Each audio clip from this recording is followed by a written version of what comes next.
At my mother-in-law's birthday dinner in Rome, my seat was missing. My husband chuckled, "Oops, guess we miscounted." As the family laughed, I calmly said, "Seems I'm not family," and walked out. 30 minutes later, they discovered I'd cancelled the entire event. Venue, catering, everything. Their faces turned ghostly white. "Seems I'm not family," I said, my voice steady despite the earthquake happening inside my chest.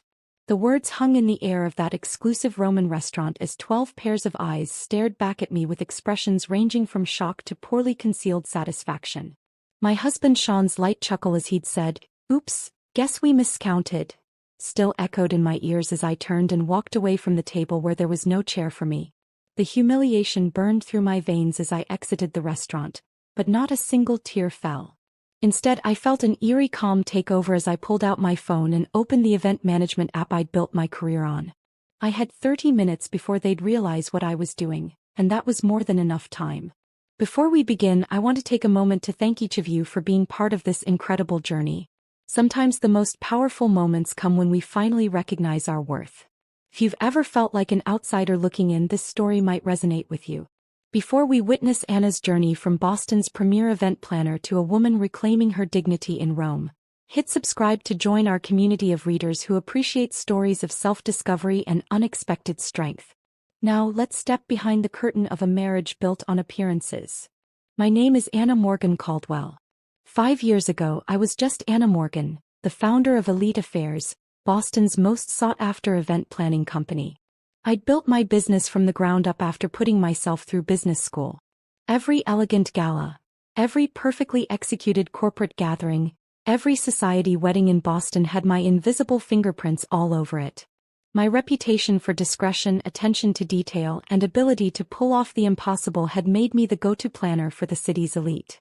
That's how I met Sean Caldwell at the charity gala I organized for the Boston Children's Hospital. Tall, with perfectly coiffed dark hair and a smile that crinkled the corners of his eyes, Sean had the easy confidence of someone who'd never worried about money. He was charming in that practiced way of men born into privilege, but there was something genuine in his interest in my work. "So you're the wizard behind all this?" he'd asked, gesturing to the transformed ballroom of the Four Seasons. "My mother has been trying to figure out who to hire for her charity function next month. I think I just found her answer." One job led to another, and soon I was regularly planning events for the Caldwell family. The Caldwells were Boston aristocracy with old money that traced back to shipping and railroads. They had that particular brand of wealth that didn't need to show off. It was evident in the subtle quality of everything they owned, the ease with which they navigated their world. Our romance began 6 months after I started working for his family. Sean pursued me with the same determination he brought to his work at the family's investment firm. There were warning signs, of course. The way his mother, Eleanor, looked at me with barely concealed disapproval when Sean first introduced me as more than his event planner. The casual comments about my humble beginnings. The surprise in people's voices when they discovered I was dating a Caldwell. "You've done well for yourself," Eleanor had said during our first dinner together as a couple, her smile not reaching her eyes. "Self-made success is so American." I ignored these signs because I was falling in love with Sean. He seemed different from his family, more open-minded, less concerned with lineage and status. When he proposed 11 months after our first date, I said yes despite the nagging feeling that I was entering a world that would never truly accept me. The wedding was, naturally, the social event of the season. I planned much of it myself, unable to trust another planner with my own wedding. Eleanor had opinions about everything. The venue wasn't traditional enough, the menu too adventurous, the guest list missing key society names.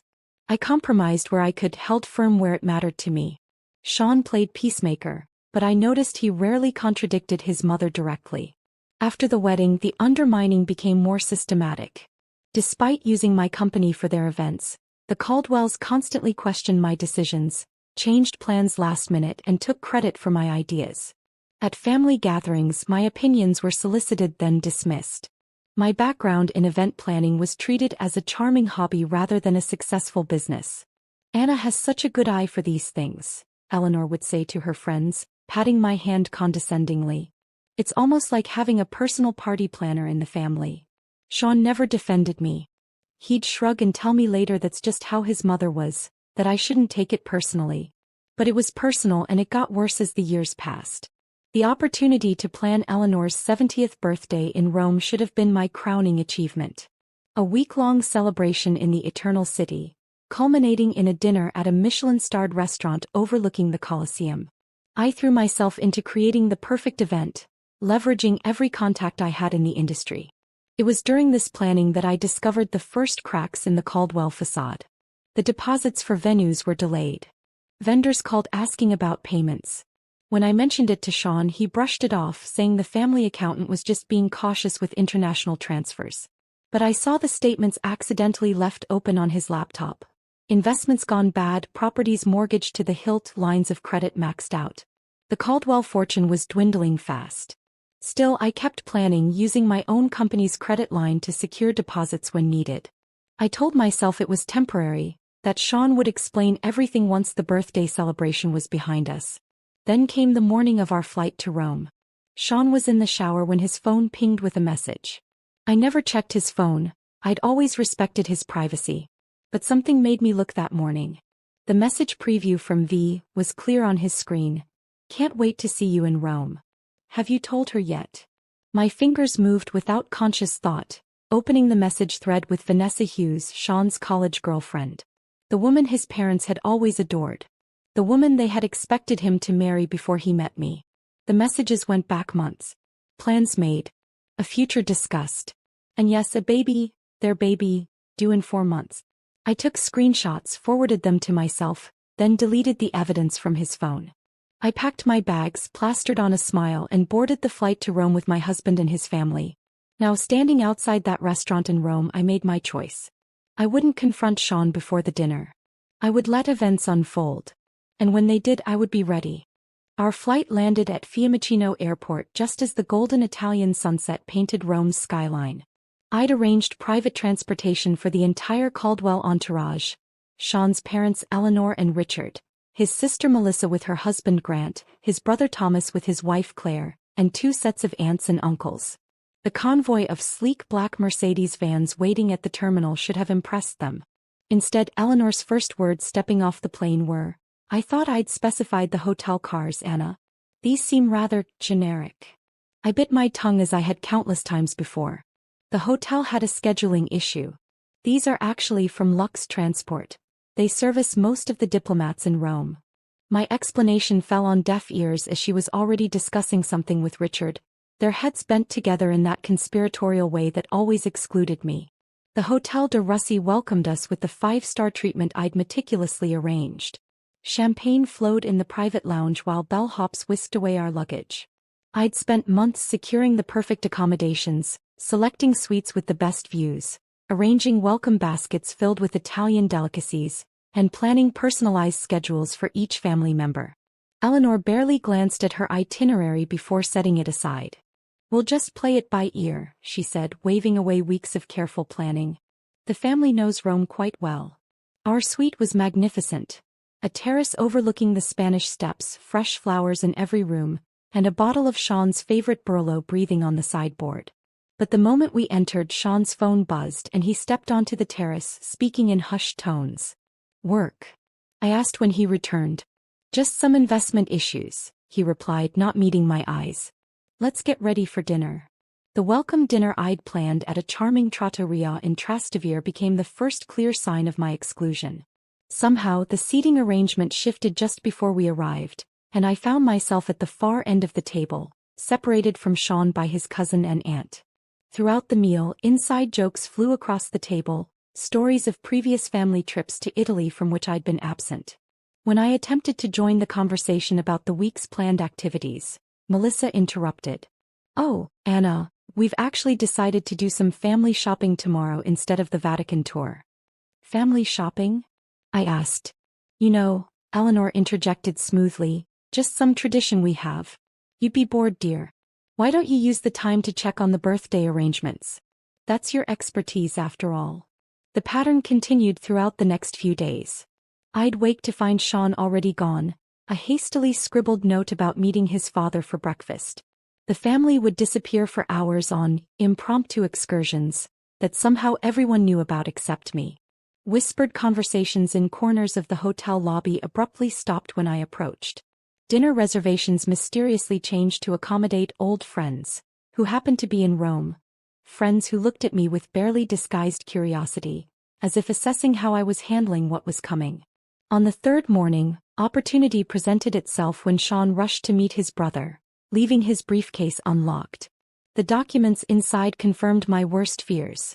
Draft separation papers prepared by the Caldwell family attorney, dated 2 months earlier. A proposed settlement offering a pittance compared to what I was entitled to, and most damning, a script, an actual script outlining how Sean would announce our impending divorce at his mother's birthday dinner, presenting it as a mutual decision reached amicably. My hands trembled as I photographed each page with my phone. There it was in black and white, the perfect stage-managed exit of the unsuitable wife, timed for maximum public impact yet minimum social embarrassment for the Caldwells. Eleanor's birthday wasn't just a celebration. It was to be my funeral as a Caldwell. Instead of confronting Sean, I channeled my anger into methodical documentation. Each day I made excuses to return to our suite alone, searching for more evidence. I found bank statements showing massive withdrawals to offshore accounts. Email printouts discussing the liquidation of assets before the situation becomes public. A handwritten note from Eleanor to Sean.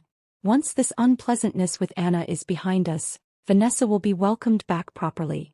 My professional mask remained firmly in place as I continued overseeing the birthday preparations. I confirmed floral arrangements, met with the restaurant manager, approved the custom menu cards, all while collecting digital breadcrumbs of the Caldwell's financial house of cards. When anyone asked why I seemed distracted, I blamed last-minute event details. In reality, I was building my arsenal. The morning of Eleanor's birthday dawned bright and clear. I woke early, slipping out of bed without disturbing Sean. The day's schedule was packed: a private morning tour of the Borghese Gallery, lunch at a vineyard outside the city, then returning to the hotel to prepare for the evening's grand dinner. As the event planner, I needed to arrive at the restaurant early to ensure everything was perfect. I was in the hotel's business center, printing final confirmations, when I overheard Eleanor's voice from the adjacent concierge desk. The dividing wall was thin and her imperious tone carried clearly. "There will be 12 seats, not 13, she instructed someone over the phone. "I don't care what the original reservation says. The seating chart I sent is final." Pause. "Then, no, that won't be a problem. The arrangement has been discussed with my son. His wife will not be staying for the dinner. A family matter, you understand. No need for questions when she leaves." My blood turned to ice as the pieces clicked into place. The missing seat wasn't an oversight or last-minute adjustment. It was the centerpiece of their plan. A public humiliation designed to make my exit look like my choice rather than their orchestration. I closed my laptop, gathered my papers, and walked to the elevator with measured steps. Inside, I pulled out my phone and began making a new set of arrangements. If the Caldwells wanted a memorable birthday dinner, I would ensure it was unforgettable. Just not in the way they had planned. I arrived at Aroma Restaurant an hour before the other guests, as any good event planner would. The rooftop venue offered a breathtaking panoramic view of the Colosseum, bathed in the amber glow of sunset. I personally inspected every detail, from the hand-calligraphed place cards to the arrangement of Eleanor's favorite white peonies and roses. The champagne was chilling, the 7-course tasting menu confirmed, and the 3-tiered birthday cake was a masterpiece of Italian craftsmanship. "Is everything to your satisfaction, Signora Caldwell?" asked Marco, the maitre d'. "Perfect," I replied, knowing it would be the last event I would plan for the Caldwells. Despite everything, my professional pride demanded nothing less than excellence. I returned to the hotel to change into the midnight blue Valentino gown I'd purchased specifically for tonight. As I applied my makeup with steady hands, I studied my reflection. 5 years of trying to fit into a world that was determined to reject me had taken its toll, but not in the way the Caldwells might have hoped. Instead of breaking me, they had hardened my resolve. The Caldwell family had arranged to meet in the hotel lobby before departing together for the restaurant. I arrived precisely on time to find them all waiting, Eleanor resplendent in vintage Chanel, her diamond necklace catching the light. Sean's eyes widened slightly when he saw me, perhaps remembering what had attracted him to me in the first place. or perhaps calculating how soon he could be free of me. "Anna, darling, you look lovely," Eleanor said, air-kissing near my cheeks. "We're just waiting for the cars." The drive to the restaurant was short, filled with artificial chatter about the day's activities from which I'd been excluded. As we ascended in the elevator to the rooftop, Sean placed his hand at the small of my back, a gesture that once felt intimate but now seemed performative for the benefit of the elevator attendant. The doors opened to reveal the stunning terrace I had designed, transformed into an elegant dining space under the stars. The Colosseum stood illuminated against the night sky, a testament to both grandeur and the inevitable fall of empires. How fitting. Eleanor entered first, greeted with enthusiastic applause from waiting family members. One by one, everyone moved toward the large round table I had specified, a table that should have seated 13. I followed behind Sean, who moved purposefully toward his assigned seat next to his mother. I approached the spot where my place card should have been, only to find nothing. No chair, no place setting, no acknowledgement that I existed. For a moment I stood frozen, the perfect tableau of confusion.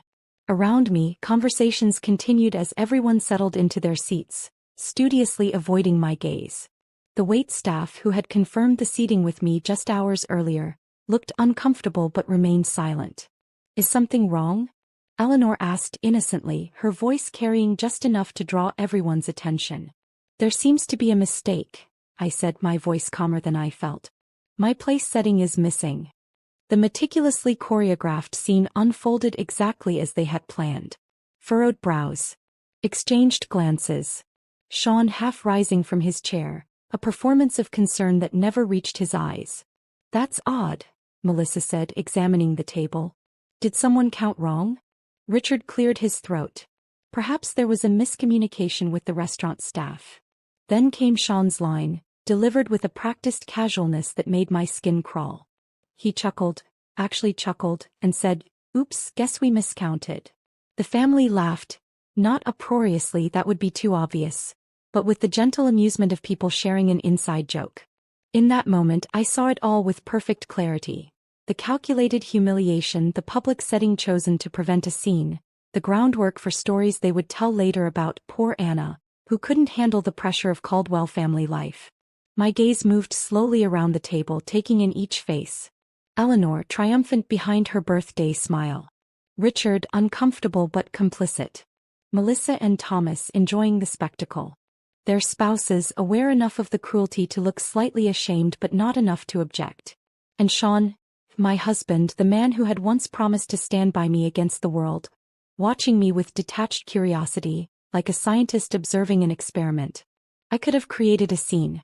I could have demanded a chair, exposed their plan in front of the waitstaff, made the kind of public display that would live in family lore for generations. That's what they expected, what they had prepared for.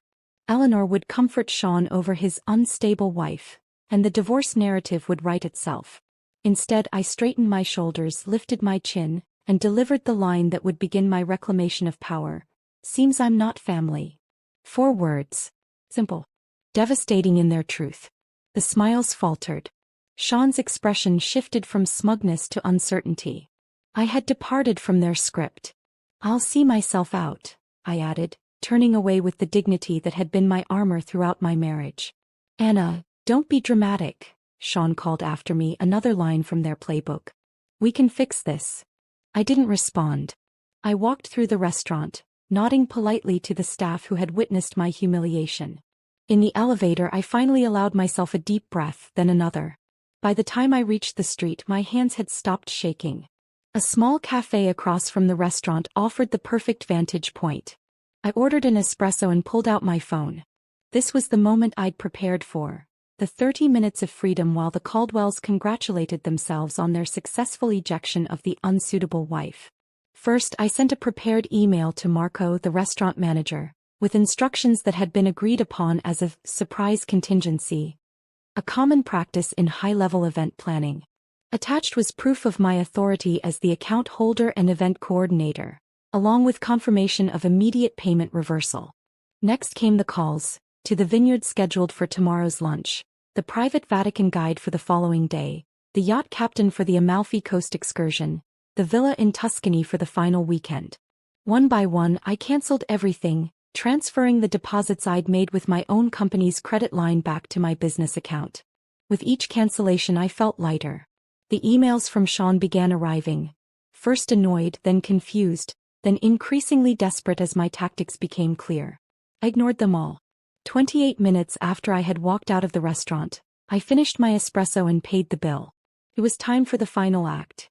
I stood, smoothed my Valentino gown, and walked back across the street to witness the moment when Eleanor Caldwell's perfect birthday celebration crumbled around her. I entered Aroma Restaurant through the service entrance, a route I had familiarized myself with during my earlier inspection.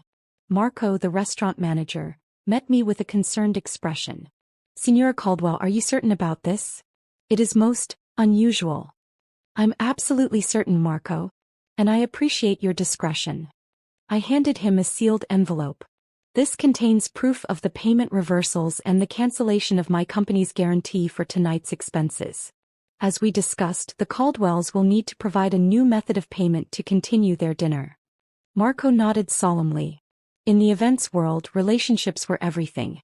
I had worked with Marco on 3 previous occasions for other Boston clients visiting Rome. He owed me favors, and while he might find my request peculiar, professional courtesy dictated he comply. "When should I inform them?" he asked. "I'll text you in exactly 5 minutes. I'd like to observe from somewhere discreet." He guided me to a small alcove near the kitchen entrance with a perfect view of the Caldwell table. They were in the middle of toasting Eleanor, champagne flutes raised high, faces glowing with self-satisfaction. The first course had just been served, the imported Ostra caviar that Eleanor had specifically requested. It had been almost too easy to dismantle Eleanor's birthday week. Most high-end vendors in the hospitality industry operate in a network of mutual trust and references. As the event planner who had made all the arrangements and whose company credit line secured the deposits, I had the authority to make changes. The digital trail of emails, contracts, and payment authorizations all bore my name and signature, not Eleanor's or Sean's. My phone vibrated. A new message from Sean. "Anna, where are you? Stop being childish and come back." Then another, "Mother is upset. You're embarrassing yourself." I didn't respond. Instead, I texted Carmen at the Villa Borghese where the family was scheduled to stay for the Tuscany leg of the trip. Carmen confirmed the cancellation and wished me well, adding that my substantial tip to her staff would be refunded separately to my business account. My phone vibrated again with messages from Sean, now arriving in rapid succession. "The hotel just called.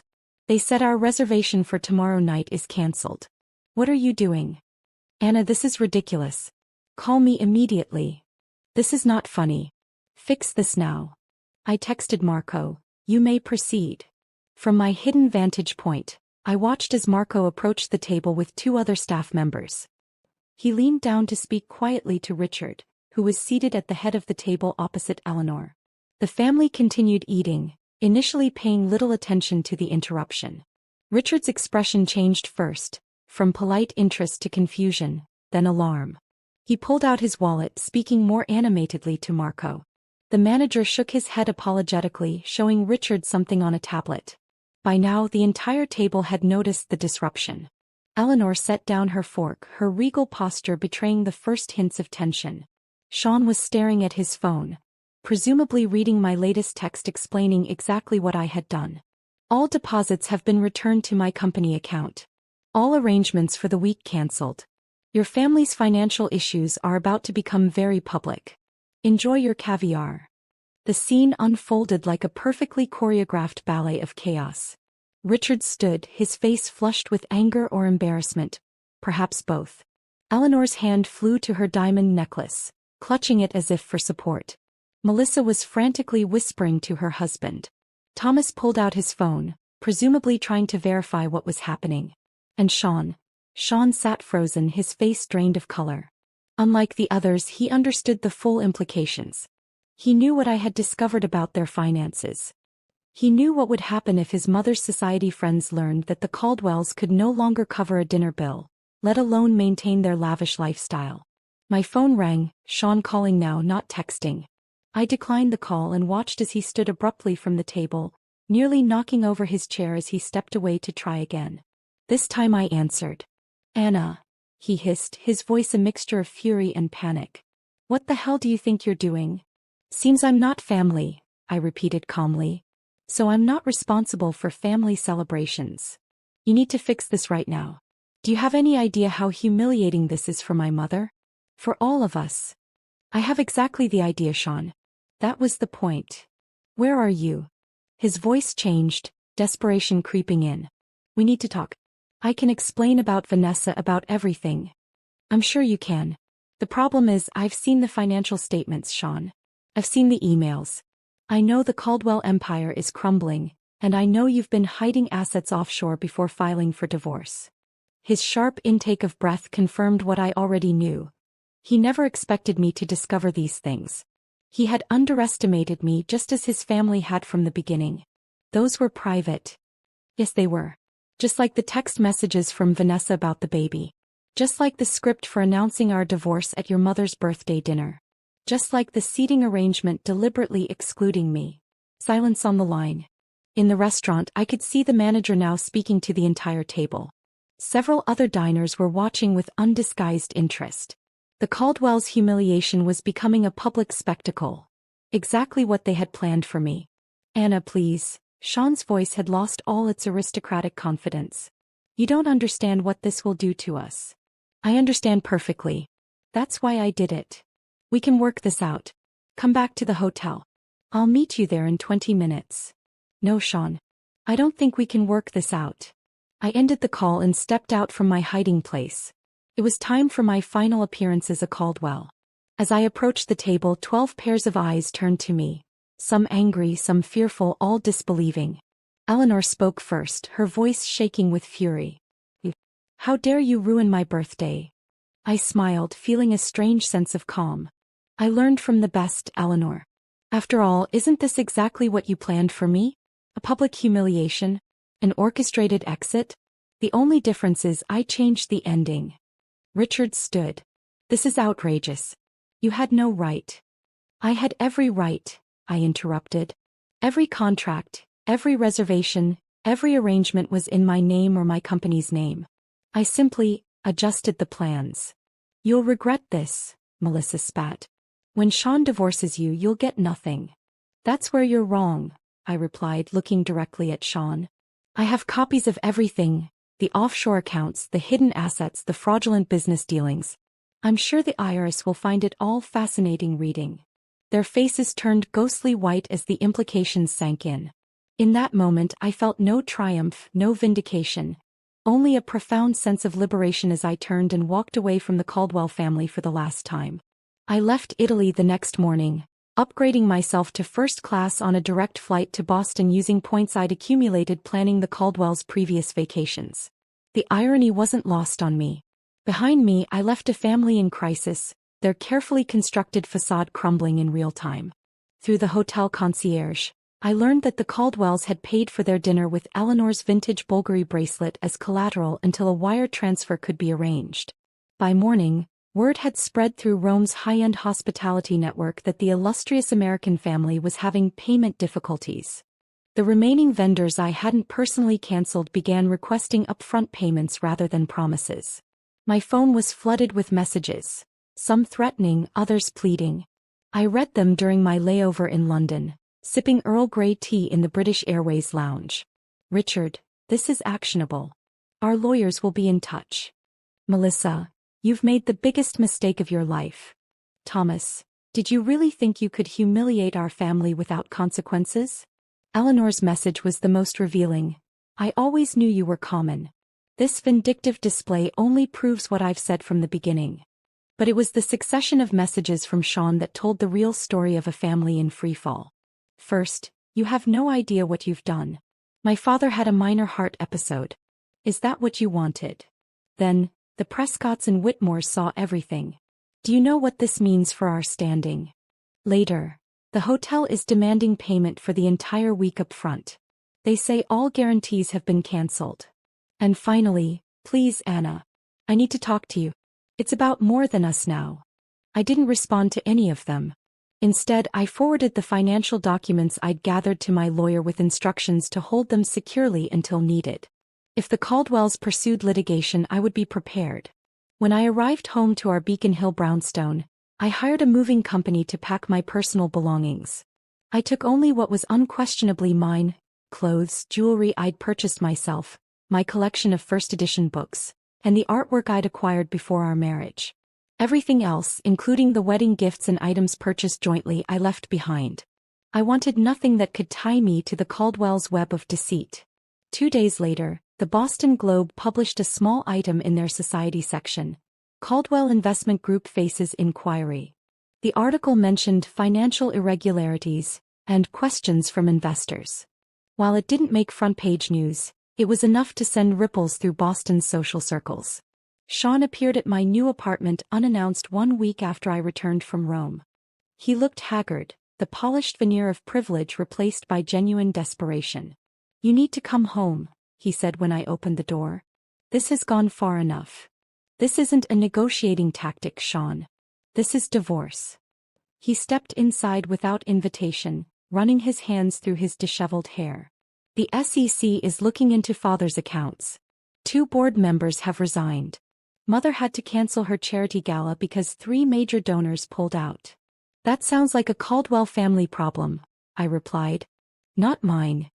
"It's your problem if I go down with the ship," he countered. "We're still married. My debts are your debts." I allowed myself a small smile. "Not when I have proof that you deliberately excluded me from financial decisions and hid assets with the intent to defraud me in divorce proceedings. My lawyer assures me that's enough to protect me." His facade cracked completely then. Sean sank onto my couch, head in his hands. "I never wanted it to be like this." "What did you want, Sean? To marry me for my event planning skills? To use me to manage your social calendar while you reconnected with Vanessa? To discard me when I was no longer useful?" "It wasn't like that in the beginning," he said quietly. "I did love you. But not enough to stand up to your family. Not enough to be honest about your affair." I sat across from him, feeling strangely calm. "When is the baby due?" His head snapped up. "How did you?" 4 months according to the texts I saw. "Congratulations." A heavy silence fell between us. Outside, rain began to tap against the windows of my new apartment. Smaller than our brownstone but mine alone, paid for with the proceeds from a business I'd built without Caldwell money or connections. "I'll give you whatever you want," Sean finally said. "Just hand over those documents and sign an NDA. Name your price." That was the moment I realized the Caldwells still didn't understand me at all. After 5 years, they still saw me as someone who could be bought, someone motivated by the same material concerns that drove their existence. "I don't want your money, Sean. I want my freedom. I want the truth acknowledged." I stood up, indicating our conversation was ending. "The documents stay with my lawyer unless you try to drag me down with you. The divorce terms are simple. I walk away with what's mine, you with what's yours." "And Vanessa? The baby?" His voice was barely audible. "That's between you and your conscience. I hope you'll be a better husband to her than you were to me." After he left, I stood by the window watching the rain intensify. The scandal unfolded gradually over the following weeks. The Boston Globe ran a more extensive piece on the Caldwell Investment Group's financial irregularities. Longtime clients quietly withdrew their portfolios. Eleanor's position on 3 prestigious charity boards became emeritus rather than active. Vanessa's pregnancy became public knowledge when she was spotted at her obstetrician's office wearing an engagement ring. The timeline made it clear that their relationship had resumed long before our marriage ended. In Boston's high society, infidelity might be tolerated if discreet, but such blatant misconduct violated the unspoken code. My business thrived despite, or perhaps because of, the scandal. Clients who had once looked down on me now appreciated my discretion and integrity. The story that circulated wasn't about a woman scorned but about a professional who refused to be used and discarded. 6 months later, I received an invitation that made me laugh out loud when I opened it. A request to bid on planning Eleanor Caldwell's next charity event. Apparently, desperation had overcome pride. I declined politely, citing a full schedule. The divorce was finalized without drama. The Caldwells, focused on salvaging their reputation and finances, agreed to my terms without argument. Sean and Vanessa married quietly, their daughter born 2 weeks later. I sent no gift. On the 1-year anniversary of that night in Rome, I found myself planning another event in Italy. A celebrity wedding on the Amalfi Coast. As I stood on a terrace overlooking the Mediterranean, phone in hand and vendors at my command, I realized something unexpected. I was happy. Not despite the collapse of my marriage but because of it. The Caldwells had tried to make me feel small, to reduce me to an accessory in their grand narrative. Instead, they had inadvertently freed me to reclaim my story. In losing what I thought I wanted, I had found what I actually needed. Not acceptance from a family determined to reject me, but the courage to reject a life built on appearances. I raised my glass to the setting sun, toasting the missing chair that had shown me exactly where I belonged. At my mother-in-law's birthday dinner in Rome, my seat was missing.